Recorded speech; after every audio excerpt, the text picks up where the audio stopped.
సర్వశక్తిమంతుడు, రక్షకుడు, లోకరక్షకుడు యేసు క్రీస్తు నామంలో మనకందరికి శుభములు. క్రీస్తు ఆత్మ మనలందరినీ కూడా సంధించి ఆయన రూపములోనికి మనల్ని మార్చునుగాక. దేవుని యొక్క ఆత్మ మనలో ఉండి సర్వసత్యములోనికి మనము నడిపించబడుదుము గాక. కీర్తనలను మనం ధ్యానం చేయుచున్నాము. బైబిల్లో ఉన్నటువంటి ప్రతి వాక్యము జీవం కలిగినటువంటి వాక్యము. అట్టి వాక్యాన్ని వినడానికి, ధ్యానించడానికి దేవుడు మనకు మంచి అవకాశం ఇస్తున్నాడు. పరిశుద్ధాత్మ దేవుడు ఏ వాక్య విత్తనము ఒక్కొక్కరిలో నాటుతాడో మనం ఆశతో వేచి ఉందాము. ఆ విత్తనాలు మనం వింటున్నటువంటి వాక్యాలు మనలో ఫలించులాగున మనము ప్రార్థన పూర్వకంగా వాక్యాలను మనము ధ్యానం చేద్దాము. 35వ కీర్తన 26వ వచనంలో, నా అపాయమును చూచి సంతోషించు వారందరూ అవమానము నొందుదురుగాక, లజ్జపడుదురుగాక. నా మీద అతిశయపడు వారు సిగ్గుపడి అపకీర్తి పాలగుదురుగాక. కింది వచనంలో 27లో, నా నిర్దోషత్వమును బట్టి ఆనందించువారు ఉత్సాహధ్వని చేసి సంతోషించుదురుగాక. 26వ వచనంలో, అపాయమును చూచి సంతోషించువారు, నిర్దోషత్వమును బట్టి సంతోషించువారు. ఇప్పుడైతే ఈరోజు అపాయమును బట్టి దావీదు గారు అపాయముల గుండా వెళ్ళాడు. అప్పుడు సంతోషించే వ్యక్తులు, సంతోషించే గుంపు వారు, సంతోషించే జనములు తన జీవితంలో ఎన్నో మార్లు ఆయన ఎదుర్కొన్నాడు. 2వ సమూయేలు గ్రంథములో 16వ అధ్యాయములో అబ్షాలోము నుండి తాను అనేకులు పారిపోయినప్పుడు, అక్కడ 16వ అధ్యాయములో 5వ వచనములో 2వ సమూయేలు గ్రంథము, ఆయన రాజ్యమును కోల్పోయి కుటుంబానికి దూరముగా వెళ్తున్నప్పుడు, చూడండి 5వ వచనములో 16వ అధ్యాయం, 2వ సమూయేలు 16వ అధ్యాయం, రాజైన దావీదు బహూరీము దాపునకు వచ్చినప్పుడు సౌలు కుటుంబీకుడగు గెరా కుమారుడైన షిమి అనునొకడు అచ్చట నుండి బయలుదేరి వచ్చెను. అతడు వెంట నడుచుచు దావీదును శపించుచు, జనులందరూ బలాఢ్యులందరూ దావీదు ఇరుపార్శ్వముల నుండగా రాజైన దావీదు మీదను అతని సేవకులందరి మీదను రాళ్ళు రువ్వుచు వచ్చెను. ఈ షిమి నరహంతకుడా, దుర్మార్గుడా ఆయన అంటున్నాడు. నరహంతకుడా, దుర్మార్గుడా, చీపో నీ వేల వలనని నీవు వెళ్ళగొట్టిన సౌలు ఇంటి వారి హత్యను యెహోవా నీ మీదికి రప్పించి, యెహోవా నీ కుమారుడైన అబ్షాలోము చేతికి రాజ్యమును అప్పగించి ఉన్నాడు. నీవు నరహంతకుడవు కనుకనే నీ మోసంలో నీవు చిక్కుబడి ఉన్నావని చెప్పి రాజును శపింపగా, ప్రస్తుతము అపాయములో ఉన్నటువంటి వ్యక్తి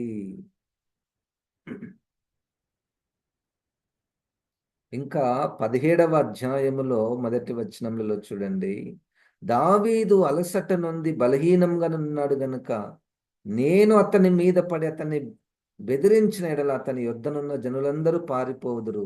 రాజును మాత్రం హతం చేసి జనులందరినీ నీ తట్టు త్రిప్పెదను.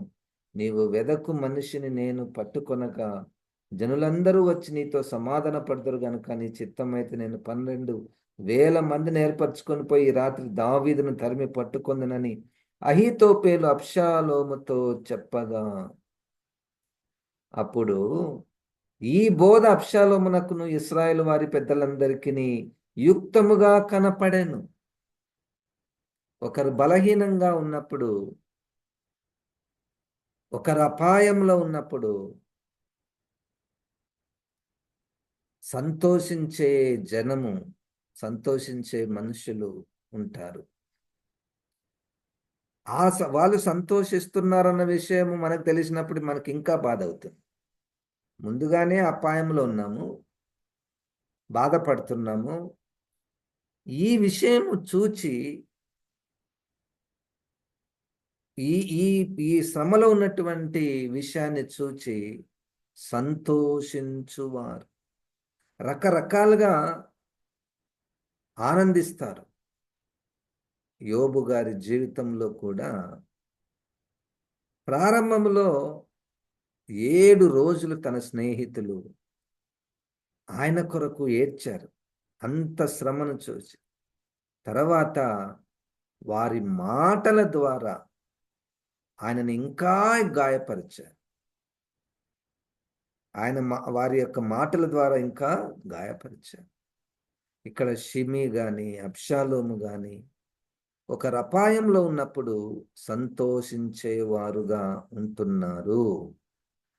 మనము మొదటి పాఠము,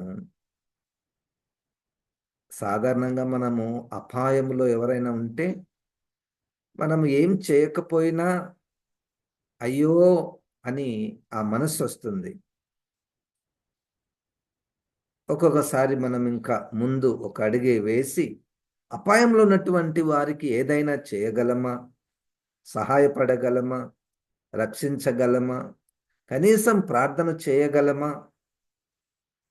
అన్న మనసు ఒకవైపు ఉంటుంది. కానీ అపాయంలో ఉన్నటువంటి వారిని చూచి సంతోషించువారు ఎవరు? మన శత్రువులు అపాయంలో ఉంటే మనకు తెలియకుండానే ఒక రకమైనటువంటి ఆనందము కలుగుతుంది. బాగా అయింది అనుకుంటాము. బయటికి చెప్పకపోవచ్చు కానీ వారి అపాయమును చూచి మనము ఆనందించుట అది వాక్యానుసారమైనటువంటిది కాదు. యేసుక్రీస్తు వారు కూడా ఈ లోకంలో ఉన్నప్పుడు చివరి దినములలో తన శిలువ శ్రమలు సమయములో అనేకులు అనేక రీతులుగా సంతోషిస్తూ వస్తున్నారు. ఇక ఈ క్రొత్త మతము ఇప్పటి వరకు అనేకులను తప్పుద్రోవ పట్టించినటువంటి ఈ మతాన్ని ఈయనను చంపేస్తే ఇక పీడ వదిలిపోతుంది అని సంతోషించిన వారు, యేసుక్రీస్తుని శిలువ మీద చూచి ఆయన అపాయంలో ఉండగా తలలు తిప్పుతూ ఈయన అనేకులను రక్షించను కానీ తను తానే రక్షించుకొనలేకపోయెను అని హేళన మాటలు మాట్లాడినటువంటి సందర్భాలు బైబిల్లో మనము చూస్తాము. అపాయంలో ఉన్నటువంటి వారిని చూచి ఆనందించుట, సంతోషించుట. ఇదే 2వ సమూయేలు గ్రంథములో, మొదటి సమూయేలు గ్రంథంలో 25వ అధ్యాయములో కూడా అక్కడ నాబాలు అనేటువంటి ఒక వ్యక్తి దావీదు గారు శ్రమలో ఉన్నప్పుడు చూడండి 10వ వచనంలో, నాబాలు, దావీదు ఎవడు, యెష్షయి కుమారుడెవడు? తమ యజమానులను విడిచి పారిపోయిన దాసులు ఇప్పుడు అనేకులున్నారు. నేను సంపాదించుకుని అన్నపానములను నా గొర్రెల బొచ్చు కత్తిరించి వారి కొరకు నేను వధించిన పశు మాంసమును తీసి నేను బొత్తిగా ఎరుగని వారికి ఇత్తున్నా అని దావీదు దాసులతో చెప్పగా, దావీదు గారు తన సేవకులతో శ్రమలో ఉన్నప్పుడు, కష్టములో ఉన్నప్పుడు ఎదిరించినటువంటి బలవంతులు, ధనవంతులు ఎంతోమంది ఉన్నారు. తర్వాత వారి ఫలితం ఏంటి? ఆ విధముగా జరిగినప్పుడు ఫలితం ఏంటి? అటు షిమి విషయంలో కానీ, అబ్షాలోము గారి విషయంలో కానీ, ఇక్కడ నాబాలు విషయంలో కానీ తర్వాత ఏమైంది అంటే వాళ్ళు అవమానపరచబడ్డారు, కొంతమంది చంపబడ్డారు. రెండవ పాఠం ఏంటంటే ఎవరైనా అపాయంలో ఉన్నప్పుడు మనం సంతోషించితిమా, మనకు కూడా శ్రమ దాని ఫలితం మన మీదకి వస్తుంది. మనం అనుకుంటాం మనమేం తప్పు చేయలేదు కదా, వాడు తప్పు చేశాడు, ఆమె తప్పు చేసింది కాబట్టి ఆమెకి ఈ స్థితి వచ్చింది అని ఇంటర్ప్రిటేషన్ చేయటమే, అని భావించుటయే, అని తలంచుటయే మనకు అవమానము కలిగి మనకు అపాయం కలుగుతుంది. కాబట్టి వారు ఎవరైనా, అవతల వారు ఎవరైనా అపాయములో ఉన్నప్పుడు మనము సంతోషించరాదు. అది క్రీస్తు ఆత్మను కలిగినటువంటి వారికే సాధ్యం. క్రీస్తు ఆత్మను కలిగినటువంటి వారు ఆలోచన ఏమిటంటే, దేవుడు నేను చేసిన తప్పిదాలకు ఎన్నిసార్లు నేను అపాయముల గుండా వెళ్ళానో, నేను చేసినటువంటి తప్పిదాల విషయంలో ఎన్నిసార్లు దేవుని క్రమశిక్షణకు నేను లోనయ్యానో, ఆ సమయంలో దేవుడు నవ్వాడా? ఆ సమయంలో దేవుడు సంతోషించాడా? ఆయన దీర్ఘశాంతము నా పట్ల కలిగి ఉన్నాడు, నన్ను క్షమించాడు, నన్ను క్షమించాడు. కాబట్టి ఇతరులు అపాయములో ఉన్నప్పుడు మనము సంతోషించరాదు. సంతోషిస్తే మనకే నష్టము. దానియేలు గ్రంథంలో 6వ అధ్యాయములో చూడండి, దానియేలు గ్రంథము 6వ అధ్యాయములో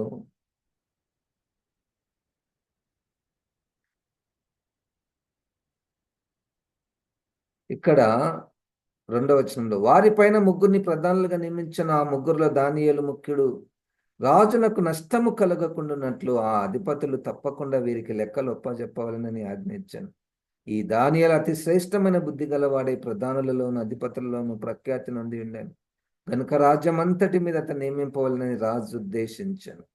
అందుకు ఆ ప్రధానులను అధిపతులను రాజ్య పాలన విషయంలో దానియేలు మీద ఏదైనా ఒక నింద మోపవలనని ఉండి తగిన హేతువు కనిపెట్టుచుండిరు గాని, దానియేలు నమ్మకస్తుడే, ఏ నేరమైనను ఏ తప్పైనను చేయువాడు కాడు గనుక దానిలో తప్పైనను లోపమైనను కనుగొనలేకపోయేది. ఏదైనా ఒక నింద మోపాలి అని చెప్పి, ప్రార్థన చేయకూడదు అని చెప్పి, రాజుతో సంతకం చేపించి, ఒక ఆజ్ఞను జారీ చేపించి ఆయనను సింహపు బోనులో చివరికి వేసినట్టు మనం చూస్తున్నాం. తర్వాత చూడండి, 15వ వచనంలో, దానియేలు గ్రంథము 6వ అధ్యాయములో 15వ వచనంలో, ఆ మనుషులు దీన్ని చూచి రాజు సన్నిధికి సందడిగా కూడి వచ్చి, రాజా, రాజు స్థిరపరచిన ఏ శాసనము గాని తీర్మానము గాని ఎవడనూ రద్దుపరచజాలడు. ఇది మాదీయులకును పారసీయులకును విధి అని తమరు తెలుసుకొనవలెననిది. అంతట రాజు ఆజ్ఞేయగా బంట్రౌతులు దానియేలును పట్టుకొని పోయి సింహముల గుహలో పడద్రోసిరి. పడద్రోయగా రాజు, నీవు అనుదినము తప్పక సేవించునని దేవుడే నేను రక్షించిన దానియేలుతో చెప్పాను. వారు ఒక రాయి తీసుకుని వచ్చి ఆ గుహ ద్వారమున వేసి దాన్ని మూసిరి. మరియు దానియేలును గూర్చిన రాజు యొక్క తీర్మానము మారునేమో అని రాజు ముద్రను, అతని అధికారుల ముద్రను వేసి దాన్ని ముద్రించిరి. అపాయములో ఉన్న వాని విషయంలో ఎంత గట్టి తీర్మానం తీసుకొని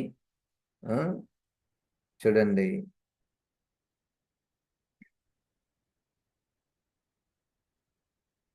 20వ వచనంలో, అతడు గుహ దగ్గరకు రాగానే దుఃఖ స్వరముతో దానియేలును పిలిచి, జీవము గల దేవుని సేవకుడైన దానియేలు, నిత్యము నీవు సేవించునని దేవుడు నేను రక్షించగలిగిన అని అతనిని అడిగాను. అందుకు దానియేలు, రాజు చిరకాలము జీవించునుగాక. నేను నా దేవుని దృష్టికి నిర్దోషినిగా కనబడితేని గనుక ఆయన తన దూతను పంపించి సింహములు నాకు ఏ హానియు చేయకుండా వాటి నోళ్లు మూయించను. రాజా, నీ దృష్టికి నేను నేరం చేసిన వాడును కాను గదా అని. ఆ? రాజు ఇందును గూర్చి అతి సంతోషభరితుడై దానియేలును గుహల నుండి పైకి తీయుడని ఆజ్ఞగా బంట్రౌలు బంట్రౌతులు దానియేలును బయటికి తీసిరి. అతడు తన దేవుని యందు భక్తి గలవాడైనందున అతనికి ఏ హానియు కలగలేదు. ఇక్కడ చూడండి 24 వచనంలో రాజు ఆజ్ఞయగా దానియేలు మీద నింద మోపిన ఆ మనుషులను వారు తోడుకొని వచ్చి సింహముల గుహలో పడద్రోసిరి. వారిని, వారి కుమారులను, వారి భార్యలను పడద్రోసిరి. వారా గుహ అడుగునకు రాక మునుపే సింహముల పాలైరి. సింహములు వారి ఎముకలను సహితము పగులగొరికి పొడి చేశాను. ఒకరి అపాయమును చూచి సంతోషిస్తే అదే అపాయము తిరిగి మన మీదికి వస్తుంది. కనుక ఎవరైనా ఏ పరిస్థితులలోనైనా అపాయంలో ఉంటే ఆనందించుట, సంతోషించుట, వారి గురించి చెడుగా మాట్లాడుట, ఎవరైనా రోగముతో ఉంటే, మరణ పడక మీద ఉంటే, బెడ్ రిడన్ అయి ఉంటే, ఎవరైనా వారి బంధువులలో కోల్పోయి ఉంటే, భార్య చనిపోయింది, భర్త చనిపోయాడు,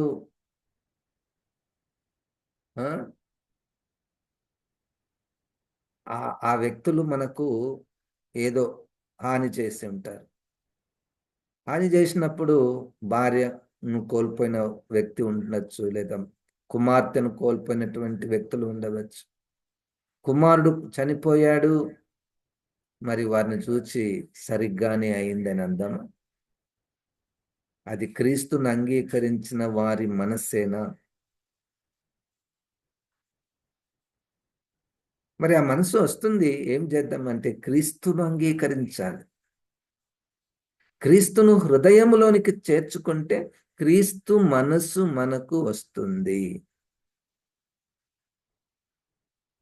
మానవులు రోమపత్రికలో 3వ అధ్యాయంలో దేవుని విషయంలో ఎంత విరోధముగా ఉన్నారు. దేవునిని ఎరిగియు కూడా కృతజ్ఞత చెల్లించని ఇటువంటి స్థితిలో ఉన్నారు. దేవుణ్ణి వెదకువారు ఒక్కరు కూడా లేరు. అటువంటి మానవుల కొరకు లూకా సువార్తలో 4వ అధ్యాయములో ఎదిరిస్తున్నా గాని, అవమానపరుస్తున్నా గాని వారి కొరకు వారిని ప్రేమించినటువంటి యేసుక్రీస్తు. చూడండి 18వ వచనంలో, లూకా సువార్త 4వ అధ్యాయము 18వ వచనం. ప్రభువు ఆత్మ నా మీద ఉన్నది, బీదలకు సువార్త ప్రకటించుటకై ఆయన నన్ను అభిషేకించెను. చెరలో ఉన్న వారికి విడుదలను, గ్రుడ్డి వారికి చూపును ప్రకటించుటకును, నలిగిన వారిని విడిపించుటకును, ప్రభు హితవచనం ప్రకటించుటకును ఆయన నన్ను పంపి ఉన్నాడు అని వ్రాయబడిన చోట ఆయనకు దొరికాను. యేసుక్రీస్తుని ఎంత మంది వ్యతిరేకిస్తారు? యేసుక్రీస్తుని ఎంతమంది హేళన చేస్తారు? వారిని విడిపించుటకు ఆయన వస్తున్నాడు. ఆయన మన అపాయం నుంచి చూచి, ఇబ్బందులను చూచి, ఇరుకులను చూచి సంతోషించే దేవుడు కాదు. అట్టి దేవుణ్ణి మనము కలిగి ఉన్నాము. మరి ఆ స్థానంలో మనం ఏం చేయాలి? మన శత్రువులు, మనల్ని ఇబ్బంది పెట్టిన వారు అపాయములో ఉంటే, ఇరుకులో ఉంటే, ఒక విషయంలో వాళ్ళు బాధపడుతుంటే నా మనస్సు ఏంటి ప్రభువా? వారి విషయంలో నేను ఎలాగో ఆలోచిస్తున్నాను. ప్రభువా, నాకు నీ ఆత్మ దయచేయి. నీలాంటి మనస్సు నాకు దయచేయి. నీలాగా ప్రేమించే మనస్సు నాకు దయచేయి. వారి కొరకు ప్రార్థన చేసే మనస్సు నాకు దయచేయి.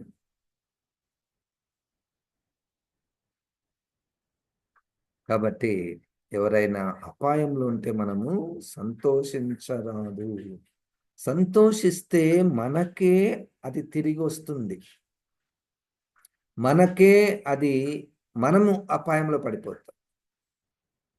కాబట్టి యేసుక్రీస్తు మనస్సును కలిగినటువంటి మనము ఎవరైనా అపాయంలో, శ్రమలో, ఇరుకులో, ఇబ్బందులో ఉంటే వారి కొరకు మనం ప్రార్థించే వారముగా ఉండాలి. యేసుక్రీస్తు శ్రమలో ఉన్నప్పుడు శిలువ మరణ సమయంలో యూదులు ఎంత సంతోషించారో, యూదులు ఎంత సంతోషించారు. వాళ్ళు సంతోషిస్తుంటే యేసుక్రీస్తు వాళ్ళని చూసి ఏడుస్తున్నారు. మీరు ఇప్పుడు సంతోషిస్తున్నారు, మీరు ఇప్పుడు సంతోషిస్తున్నారు, తర్వాత ఏడుస్తారు. లూకాసు వార్తలో 19వ అధ్యాయములో మనం చూస్తాం. లూకాసు వార్త 19వ అధ్యాయములో 41వ వచనము.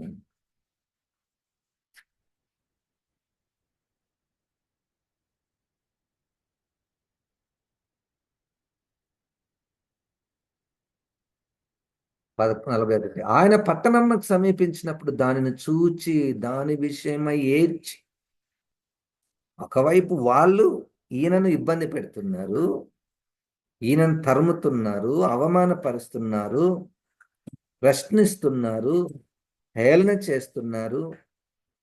ఈయన ప్రతిస్పందన ఎలాగుంది? వారిని చూచి ఏడ్చి, వారిని చూచి ఏడ్చి.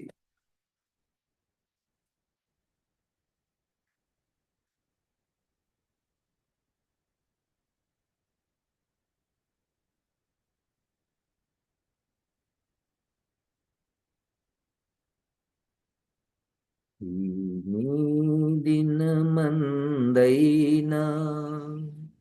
సమాధాన సంబంధమైన సంగతులను తెలుసుకొనిన నీకెంతో మేలు సుమా. ఈ నీ దినమందైనా యెరూషలేములో ఉన్నటువంటి వారు ఇప్పుడైనా సమాధాన సంబంధమైన సంగతులను తెలుసుకొనినా నీకెంతో మేలు. హెచ్చింపబడకు. యేసుక్రీస్తు బలహీనుడు, మనం ఏం చేసినా ఏమనడు. బలహీనను చూచి వారిని ఇంకా మనము బాధ పెట్టకూడదు. చెడిపోయిన హృదయముతో చెరిగిన మార్గంబుతో పడిపోయిన స్థితియందు నీవున్నావు ఎరుగవా. ఇదే నీకు అనుకూల సమయం, కడసారి తరుణమిదేమో. కాదనకు, నీ హృదయం తెరువుము యేసు కొరకు. నీ హృదయం యేసు కొరకు తెరిస్తే, యేసు మనలోనికి వస్తే అపాయంలో ఉన్నటువంటి వారిని చూచి మనము సంతోషించము. వారి గురించి మనం చెడుగా ఇతరుల దగ్గర మాట్లాడము. ఎవరైనా కానీ అపాయంలో ఉంటే వారి గురించి చెడుగా మాట్లాడకు. నిజమై ఉండొచ్చు, వారు దేవుని ఉగ్రతకే పాలై ఉండొచ్చు, వారు చేసిన తప్పులకు వారు శిక్ష అనుభవిస్తుండొచ్చు. కానీ ప్రస్తుతం వారు అపాయంలో ఉన్నారు, శ్రమలో ఉన్నారు. కాబట్టి ఆ విధంగా క్రీస్తు మనస్సును మనము, క్రీస్తు హృదయాన్ని కలిగి వారి కొరకు ప్రార్థించే మనసు పరిశుద్ధాత్మ దేవుడు మనకు దయచేయునుగాక. జీవం గల దేవా, వాక్యమైన ప్రభా, ఈ మాటలను ప్రభా నాలో మాలో ఫలింప చేయము ప్రభా. నీలాంటి మనస్సు ప్రభా మాకందరికీ దయచేయమని యేసుక్రీస్తు నామమున ప్రార్థిస్తున్నాము తండ్రి, ఆమెన్. ఇప్పుడు మన పరమ తండ్రి అయిన దేవుని యొక్క ప్రేమ, ప్రభువైన యేసుక్రీస్తు కృప, పరిశుద్ధాత్మ దేవుని యొక్క సహవాసము మనకందరికీ సదాకాలము తోడై ఉండును గాక. ఆమెన్. దేవుడు మనల్ని దీవించును గాక.